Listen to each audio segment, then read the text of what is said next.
in last night's attack by the Iranian regime. We suffered no casualties.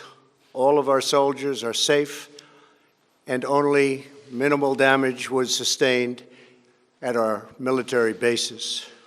The United States will immediately impose additional punishing economic sanctions on the Iranian regime. These powerful sanctions will remain until Iran changes its behavior. The fact that we have this great military and equipment, however, does not mean we have to use it. We do not want to use it.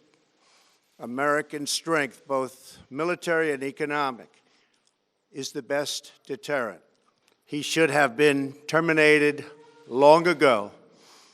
By removing Soleimani, we have sent a powerful message to terrorists. The very defective JCPOA expires shortly anyway and gives Iran a clear and quick path to nuclear breakout. Iran must abandon its nuclear ambitions and end its support for terrorism. Our missiles are big, powerful, accurate, lethal, and fast, and we must all work together toward making a deal with Iran that makes the world a safer and more peaceful place.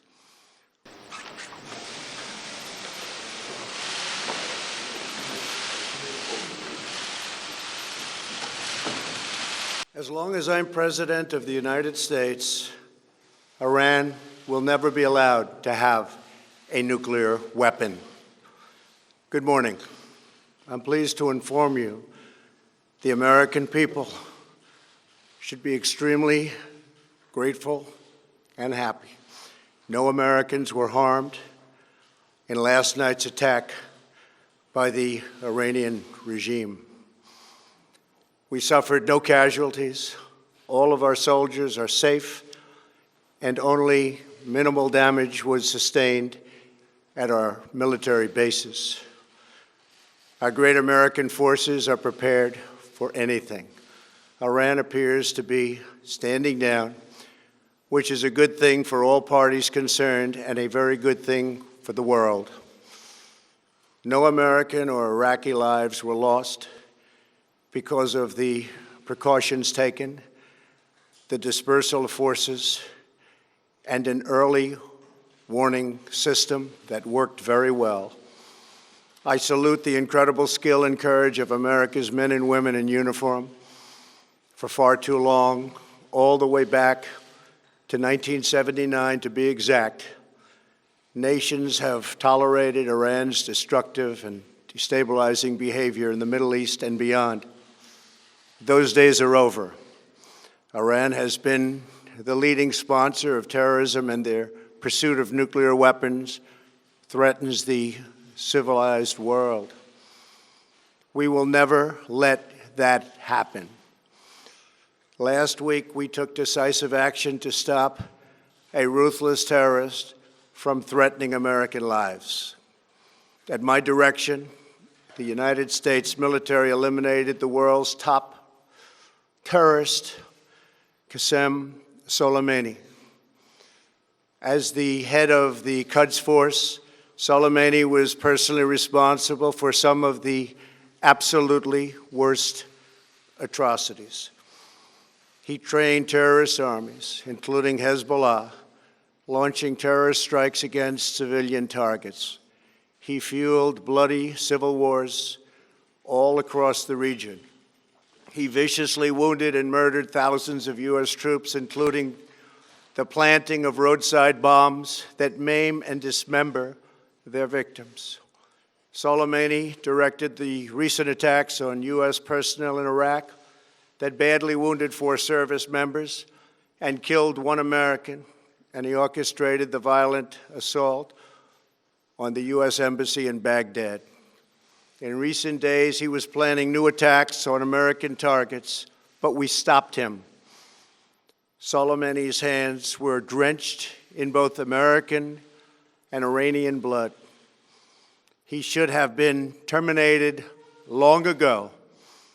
By removing Soleimani, we have sent a powerful message to terrorists. If you value your own life, you will not threaten the lives of our people.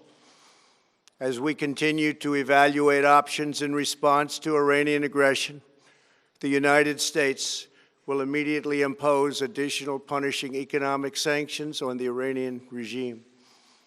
These powerful sanctions will remain until Iran changes its behavior.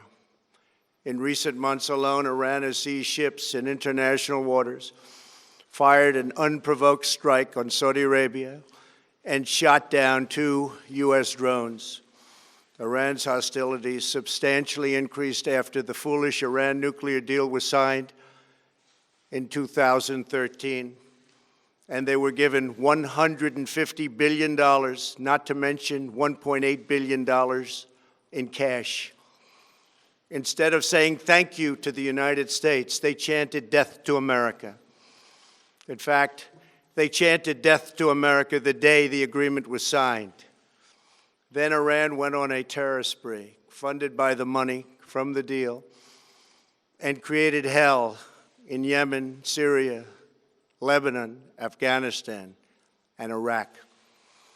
The missiles fired last night at us and our allies were paid for with the funds made available by the last administration. The regime also greatly tightened the reins on their own country, even recently killing 1,500 people at the many protests that are taking place all throughout Iran.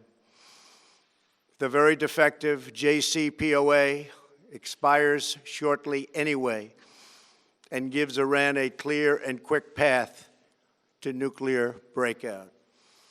Iran must abandon its nuclear ambitions and end its support for terrorism. The time has come for the United Kingdom, Germany, France, Russia, and China to recognize this reality. They must now break away from the remnants of the Iran deal, or JCPOA. And we must all work together toward making a deal with Iran that makes the world a safer and more peaceful place. We must also make a deal that allows Iran to thrive and prosper and take advantage of its enormous untapped potential. Iran can be a great country. Peace and stability cannot prevail in the Middle East as long as Iran continues to foment violence, unrest, hatred, and war. The civilized world must send a clear and unified message to the Iranian regime. Your campaign of terror, murder, mayhem will not be tolerated any longer. It will not be allowed to go forward. Today, I am going to ask NATO to become much more involved in the Middle East process. Over the last 3 years, under my leadership, our economy is stronger than ever before, and America has achieved energy independence. These historic accomplishments change our strategic priorities. These are accomplishments that nobody thought were possible. And options in the Middle East became available. We are now the #1 producer of oil and natural gas anywhere in the world. We are independent, and we do not need Middle East oil. The American military has been completely rebuilt under my administration at a cost of $2.5 trillion. U.S. armed forces are stronger than ever before. Our missiles are big, powerful, accurate, lethal, and fast. Under construction are many hypersonic missiles. The fact that we have this great military and equipment, however, does not mean we have to use it. We do not want to use it. American strength, both military and economic, is the best deterrent. 3 months ago, after destroying 100% of ISIS and its territorial caliphate, we killed the savage leader of ISIS, al-Baghdadi, who was responsible for so much death, including the mass beheadings of Christians, Muslims, and all who stood in his way. He was a monster. Al-Baghdadi was trying again to rebuild the ISIS caliphate and failed. Tens of thousands of ISIS fighters have been killed or captured during my administration. ISIS is a natural enemy of Iran.